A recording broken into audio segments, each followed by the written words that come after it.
목사님들의 간증은 다 색다르고 다 참 은혜가 되지만 비슷한 레파토리가 등장할 때가 있습니다. 바로 목사님의 어머님께서 아들을 주의 종으로 드리겠다는 서원을 하신 이야기인데요.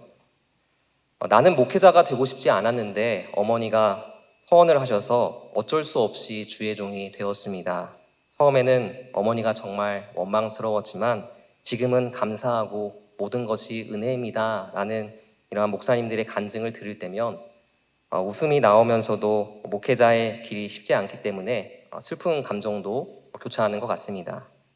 그래서 어머니의 서원으로 인해 목회자가 되신 목사님들이 한때 가장 원망하시는 성경의 인물이 있다면 바로 오늘 본문 말씀에 등장하는 한나가 아닌가 생각이 됩니다. 한나가 그냥 기도하면 되는데 아들하고 상의도 없이 아들을 주시면 그를 평생에 하나님께 드리겠다고 그렇게 서원을 하는 바람에 수많은 어머님들이 이 한나를 본받아서 똑같이 서원을 하시고 이 땅에 수많은 피해자, 아니 목회자가 나오게 되었는데요.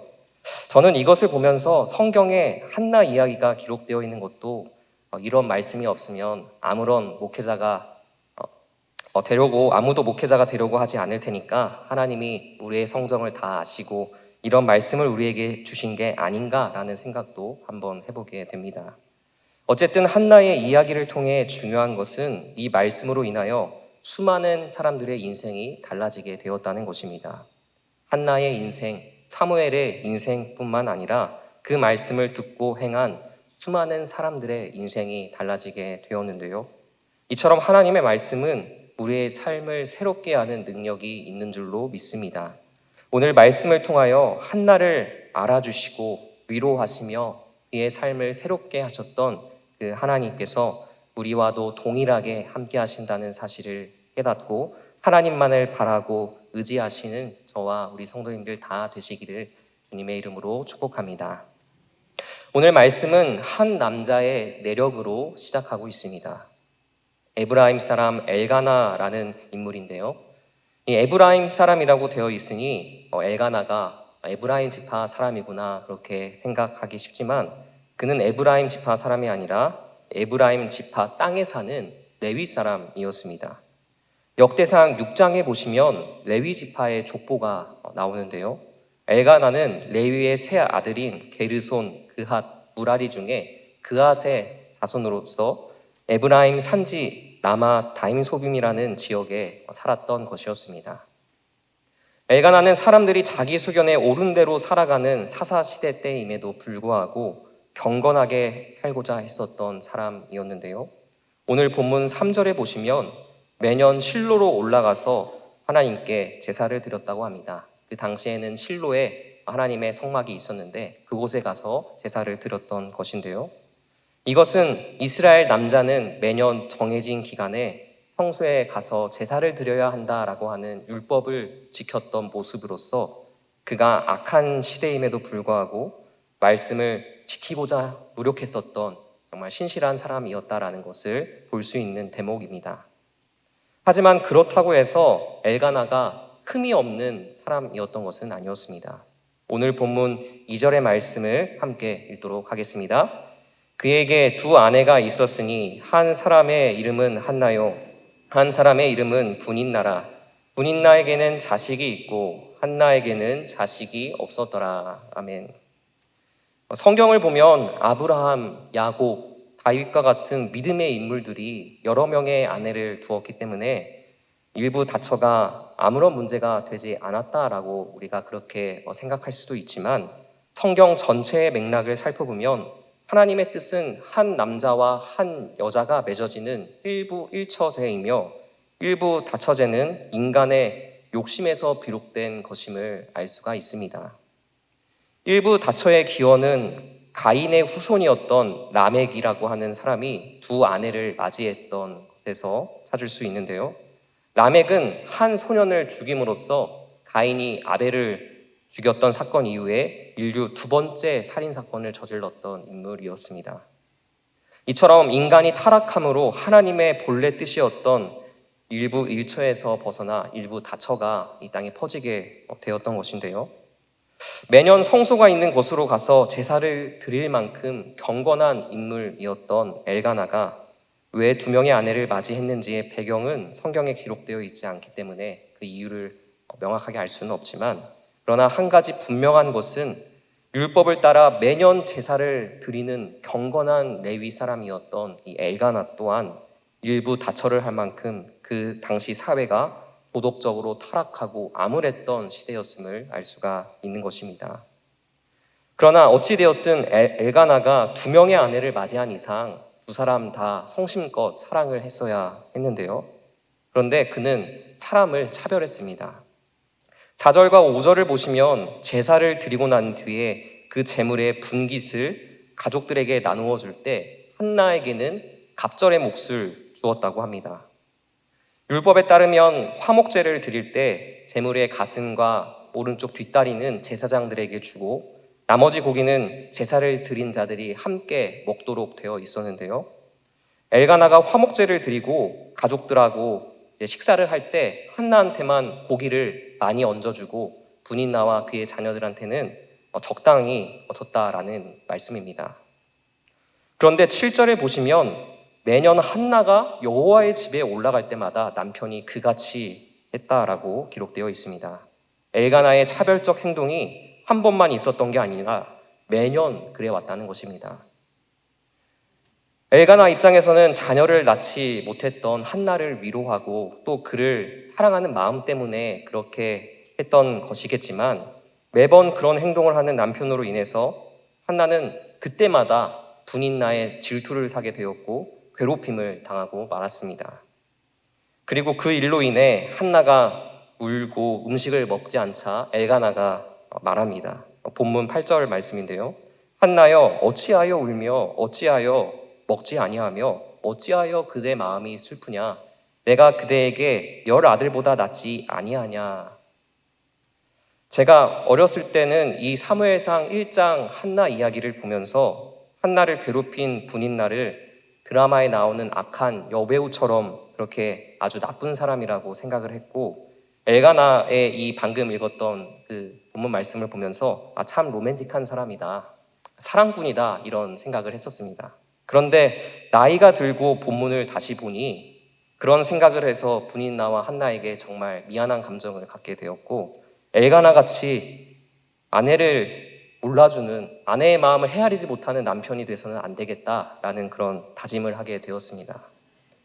엘가나가 한나를 진정으로 생각했다면 분인나와 그의 자녀들이 다 같이 있는 자리에서 한나만 더 챙겨주는 행동을 해서는 안 됐습니다. 이것은 아무리 한나를 위하는 좋은 마음으로 한 행동이라도 분인나를 무시하는 잘못된 사랑의 모습이었기 때문입니다. 그런데 한 번도 아니고 매년 제사 때마다 그렇게 차별을 한다면 분인나가 화가 나는 것도 당연한 일이었던 것입니다. 물론 아무리 화가 나도 분인나가 한나를 그렇게 괴롭히는 행동은 정당화될 수는 없겠지만, 그 당시 가부장적 사회에서 아내가 남편에게 싫은 소리를 하기도 어려웠을 것이고, 남편에게 향해야 할 서운함과 분노가 한나에 대한 질투와 이러한 괴롭힘으로 이루어지게 된 것이 이해가 되지 않는 것은 아닙니다. 결국 한나의 이야기에서 불쌍한 사람은 한나뿐만이 아닙니다. 한나도 불쌍하고 분인나도 불쌍하고 그의 자녀들도 불쌍합니다. 그리고 가장 문제가 많았던 사람은 분인나가 아니라 엘가나였던 것입니다. 네, 오늘 이 자리 가운데 좀 남성분들보다 여성분들이 더 많아서 드릴 수 있는 말씀이지만 남자가 문제인 것 같습니다. 왜 울고 먹지 아니하냐? 내가 10 아들보다 낫지 않냐? 라는 소리를 하는 엘가나를 보면서 한나의 속이 터지는 소리가 여기까지 들리는 것 같은데요. 엘가나가 하는 말을 보면 그는 분인나가 한나를 괴롭혔다는 사실을 몰랐든지 아니면 괴롭히는 것을 알면서도 심각성을 알지 못하고 적절한 제지를 하지 않았다라는 것을 짐작해 볼 수 있습니다. 어찌되었든 엘가나가 애초에 2명의 아내를 두었던 것 자체가 잘못이고, 2명의 아내를 두었으면 차별하지 말고 둘 다 성심껏 사랑했어야 했는데 그러지 못했던 것도 잘못이고, 아내들의 마음을 헤아리지 못했던 것도 잘못인 것입니다. 그런데 더 큰 문제는 엘가나는 자기가 잘못한 것이 뭔지도 몰랐다는 것입니다. 내가 열 아들보다 낫지 아니하냐라는 말은 오늘날로 치면 세상에 나처럼 당신한테 잘하는 남편이 어디 있어? 라고 말하는 것과 마찬가지입니다. 만약 속 썩이는 남편이 이런 말을 한다면 정말 분통이 터질 것입니다. 한나 입장에서는 자신을 괴롭히는 분인나도 있지만 남편 엘가나가 정말 왼수 같았을 것입니다. 우리는 이 이야기 속에서 우리 인생의 가장 큰 비극 하나를 보게 됩니다. 나와 가장 가까운 사람, 나를 가장 사랑해주는 사람조차도 나를 온전히 이해해주지 못하고 나의 마음을 다 헤아려주지 못한다는 사실입니다. 엘가나는 한나를 정말로 사랑했습니다. 그런데 사랑하기는 했지만 아내의 마음을 헤아리지 못했고 잘못된 방식으로 아내를 사랑해서 아내를 더욱더 고통스럽게 만들고 말았습니다. 그리고 안타깝게도 이것이 우리들의 현실이기도 합니다. 내가 가장 사랑하고 나를 가장 사랑해 주시는 부모님조차도 나의 마음을 다 알아주지 못해서 얼마나 서운한 일이 많았습니까? 부모님께로부터 사랑도 물론 많이 받았지만 상처받은 일도 많지 않으셨습니까? 내가 뱃속에서 낳은 자식들도 마찬가지입니다. 오죽하면 자식이 왼수라는 말이 있겠습니까? 또 얼마나 남편들이 아내들의 속을 썩였으면 왼수 같은 남편이라는 말이 있겠습니까? 내가 사랑한다고 해서 이해받을 수도 있는 것도 아니고 나를 사랑해준다고 해서 나에 대하여 온전히 이해하는 것도 아니다 보니 이렇게 관계 속에서 서로 오해가 쌓이고 서운한 일들이 생기고 분노하고 질투하고 다투는 일들이 생기게 되는 것입니다. 우리는 이러한 비극적인 일들이 날마다 일어나고 있는 이러한 비극적 현실 가운데 놓여 있습니다. 오늘 본문 말씀의 제목을 보시면 지음이라고 되어 있는데요. 이 한자가 소리를 안다는 뜻으로 마음을 알아주는 둘도 없는 친구를 비유로 하는 말입니다. 이 베가절연이라고 하는 이 사자성어가 있는데요. 베가라고 하는 인물이 검은고 줄을 끊었다라고 하는 뜻으로 자기를 알아주는 절친한 벗의 죽음을 슬퍼한다는 뜻이 바로 베가절연입니다. 이와 관련된 이제 중국의 이야기가 있는데요. 중국의 검은고를 아주 잘 치는 베가라고 하는 사람이 있었고 또 그에게는 종작이라고 하는 절친한 친구가 있었습니다. 종작이는 베가가 검은고로 연주를 하면 그 소리로 무엇을 표현하고자 했는지를 알 만큼 그 베가의 마음과 음악을 알아주는 세상에 단 하나뿐인 친구였는데요. 어느 날 종작이가 먼저 세상을 떠나게 되었고 베가는 이제 내 음악을 알아주는 이가 없으니 더 이상 연주를 하는 것이 무슨 의미가 있겠느냐 하면서 자기의 검은고 줄을 모두 끊고 다시는 연주를 하지 않았다고 합니다. 이 이야기를 통해서 세상에 나의 마음을 알아주는 한 사람의 존재가 얼마나 소중하고 또 우리가 그것을 바라고 있는가를 볼 수가 있는 것인데요. 그런데 안타깝게도 나의 사랑하는 부모님도 나의 자식도 남편도 아내도 친구도 내 마음을 온전히 알아주지 못하는데 그런 사람을 그런 존재를 어디서 찾을 수 있냐라는 것입니다. 오늘 본문의 말씀을 보시면 당시 이스라엘의 영적인 지도자였던 제사장 엘리도 한나의 마음을 알아주지는 못했음을 볼 수 있습니다. 오히려 한나가 기도하는 모습을 보며 술에 취한 줄 알고 14절에 네가 언제까지 취하여 있겠느냐 포도주를 끊으라 라고 하는 말을 하면서 책망을 하고 있는데요. 사역자도 목회자도 내 마음을 다 헤아려 주기는커녕 때로는 오해하고 서운하게 만든다라는 것입니다. 이러한 인생의 비극이 우리에게 알려주는 것은 사람은 결코 의지할 대상이 되지 못한다라는 것입니다. 사람으로부터는 진정한 위로를 받을 수 없는 것입니다. 오히려 사람에게 기댈수록 실망하게 되고 오해하게 되고 서운해지게 될 뿐입니다. 그렇다면 우리가 누구를 세상에서 의지해야 하겠습니까? 모든 인생이 유일하게 의지해야 할 대상은 우리를 창조하시고 사람의 모든 생각을 아시되 우리의 깊은 마음의 속에 있는 생각까지도 다 아시며 우리를 가장 사랑하시는 하나님 그 한 분뿐인 것입니다. 이 시간 우리가 지금까지 의지해왔던 대상이 누구였는지를 한번 돌아봤으면 좋겠습니다. 한나처럼 정말 속상하고 괴로운 일이 있을 때 그 일을 누구한테 가장 먼저 달려가서 이야기하셨습니까? 사람한테 이야기했더니 도리어 그것이 나의 약점이 되고 슬픔이 되지는 않으셨습니까? 우리가 힘든 일이 있을 때 물론 사람을 찾을 수 있고 나의 슬픔을 이야기하고 고민을 상담할 수도 있을 것입니다. 그러나 우리의 마음을 가장 잘 알아주시는 하나님을 뒤로하고 사람을 더 찾고 의지하는 삶을 살아왔다면 그 누구도 내 마음을 헤아려 주지 않아서 괴로워하는 인생을 스스로 자초했다라는 사실을 우리는 기억해야 하는 것입니다. 우리가 가장 먼저 찾아야 할 대상, 우리가 누구보다 의지해야 할 대상은 우리를 지으시고 가장 사랑하시는 하나님 아버지십니다. 우리를 사랑하셔서 독생자 예수 그리스도까지 십자가에 내어주신 분이 바로 하나님이십니다. 하나님은 우리의 작은 신음소리까지도 듣고 계시는 분이라고 하셨습니다. 우리는 마땅히 기도할 바를 알지 못하나 성령은 말할 수 없는 탄식으로 우리를 위하여 친히 간구하고 계신다고 말씀하셨습니다. 우리의 입술로 표현되지 않아도 성령 하나님은 우리의 모든 것을 아시고 내 깊은 마음까지도 아시는 분이시기에 우리를 대신하여 그렇게 간구하실 수 있는 것입니다. 한나는 자기가 유일하게 의지할 대상인 남편조차도 자신을 알아주지 못하는 현실 속에 괴로워하던 중에 하나님을 찾고 만나게 되었습니다. 그리고 하나님께 나아가 자신의 심정을 토로하고 기도하는 가운데 하나님만이 나의 유일한 이해자가 되신다는 사실을 깨닫게 되었습니다. 사랑하는 성도 여러분, 혹시 누구도 나를 이해해주지 않는다라는 이러한 현실로 인하여 외로워하고 절망 가운데 계신 분이 계십니까? 사람으로 인하여 상처받고 괴로운 심정 가운데 있는 분이 계십니까? 이 시간 나의 모든 상황과 형편과 내 속마음까지도 다 알아주시는 하나님으로 인하여 참된 위로와 기쁨을 얻으실 수 있기를 간절히 소망합니다.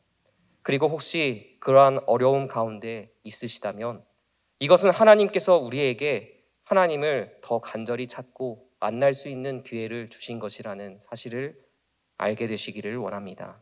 오늘 본문 5절에 보시면 한나가 자녀가 없었던 것은 하나님께서 그를 임신하지 못하게 하신 것이라고 말씀하고 있습니다. 그리고 분인나가 그런 한나를 격분하게 했다는 말씀을 미루어 봤을 때 분인나의 괴롭힘이 단순히 육체적 괴롭힘이 아니라 자녀가 없는 한나를 조롱하고 모욕하는 정신적인 괴롭힘이었다는 것을 짐작할 수 있습니다. 이러한 상황 속에서 한나에게 남편의 위로는 전혀 위로가 되지 않았을 것이고 더욱더 자녀를 원하게 되었던 것인데요. 자신의 문제를 해결해 주실 수 있는 분이 이러한 상황 속에서 하나님 한 분뿐이라는 사실을 알게 된 한나는 이 자신의 현실을 하나님을 더욱더 찾는 기회로 삼았음을 우리는 본문에서 살펴볼 수가 있습니다. 그리고 하나님께서 우리에게 자신을 찾을 수 있는 기회를 주셨다는 것은 우리를 만나주시며 위로해 주시겠다는 확실한 약속인 것입니다.